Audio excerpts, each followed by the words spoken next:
Hello, I'm Eve Jackson in Paris. Coming up on Encore. 120 years after two French brothers screened the first ever film, we're at the Grand Palais as Paris celebrates the birth of movies.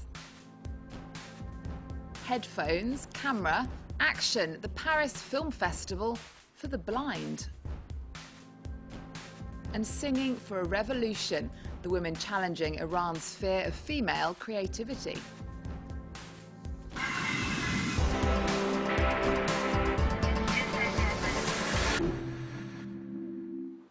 Thanks for joining us. With smartphones, the digital age gives all of us the chance to become movie directors. But did you know two of the first filmmakers were a pair of French brothers called the Lumières? The 120th anniversary of the first screening of a movie is being celebrated in Paris with a major exhibition at the Grand Palais. Catherine Nicholson got herself a front row ticket.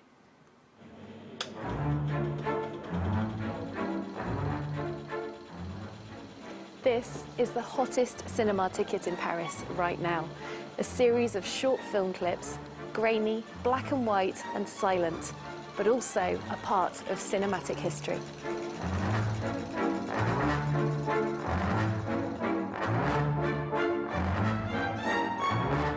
This rather sumptuous room is a recreation of the Indian salon in the Grand Café de Paris.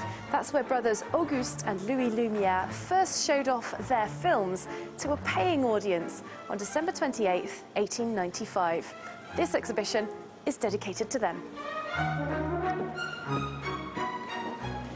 Bonjour, Jacques Gervais. Bonjour. You're co-curator of this exhibition. Tell us, what was that first screening like?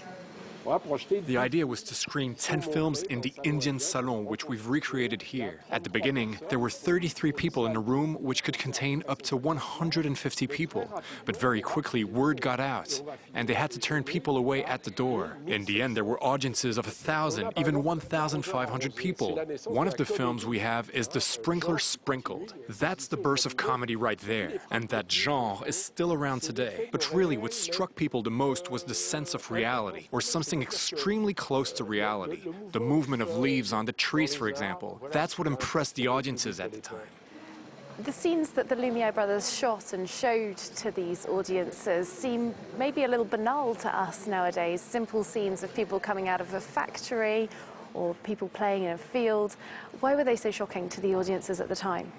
Un opérateur qui part en 1896-97 au Japon, qui ramène en France. A cameraman who goes to Japan in 1896 or 97 and who brings the Japanese public footage of Paris or Lyon. It's a whole new way of seeing the world, of representing the world. And as for the imagination, what we had imagined before, well, then something comes along that turns all of that on its head. It just totally knocks you for six. Du mot, ça bouleverse. Brothers Auguste and Louis Lumière came from an inventive, creative, wealthy, industrial family in Lyon. They made their names in photography. Taking inspiration from American inventor Thomas Edison, they then worked what many at the time thought was pure magic, creating moving pictures. This was the invention that made it all possible, the cinematograph. It's as much of a curiosity now as it was in 1895.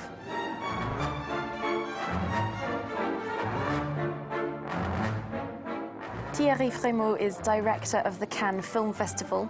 He's also president of the Lumière Institute in Lyon and co-curator of this exhibition. What's remarkable is the story of these two brothers who were so close that they registered their patents under their two names.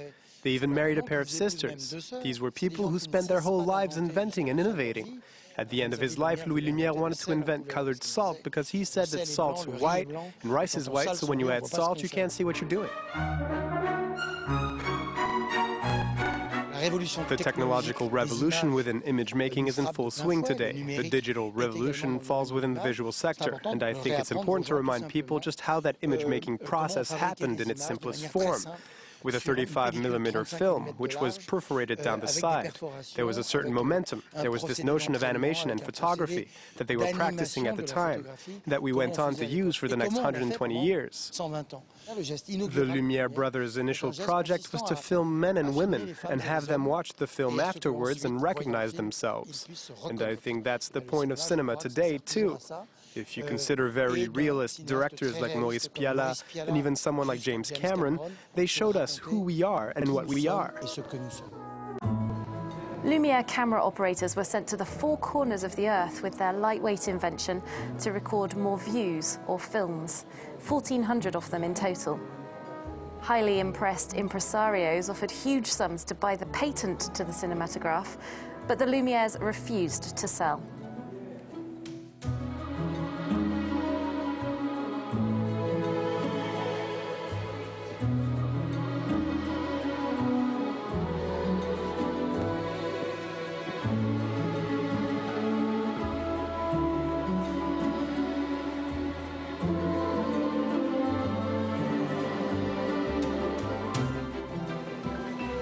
120 years on, hundreds of Lumière films have been restored thanks to techniques that were unimaginable at the time. It's an incredible legacy, and it's all here for you to discover at Paris's Grand Palais until June 14th.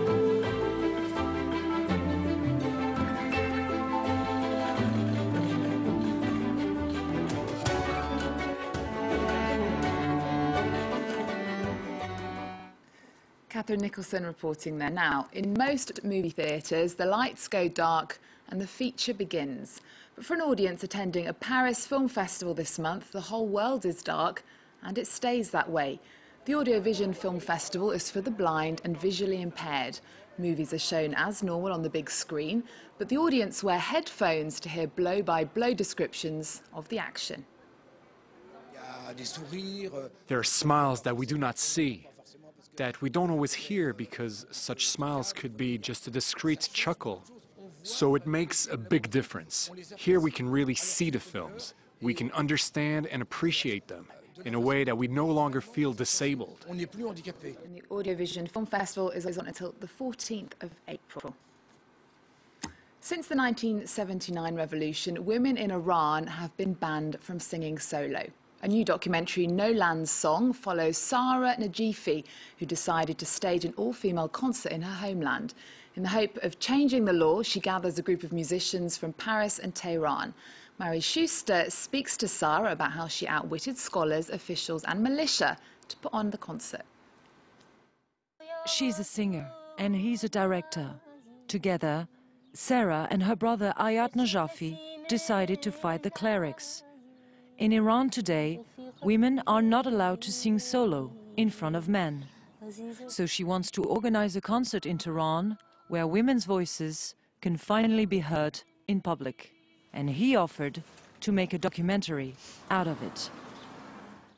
Sarah's determined to change the status quo. میگه فرکانس در نقل و انتقال بین دو نفر بر این مبنا هست. جایی هستش که خب ما بفهمیم که به این حد که برسه این فرکانس صدای زن تا اینجا که برسه غنی میشه، چون مثلا من میتونم صحبت کنم با مرد نامحرم ولی نمیتونم آواز بخونم.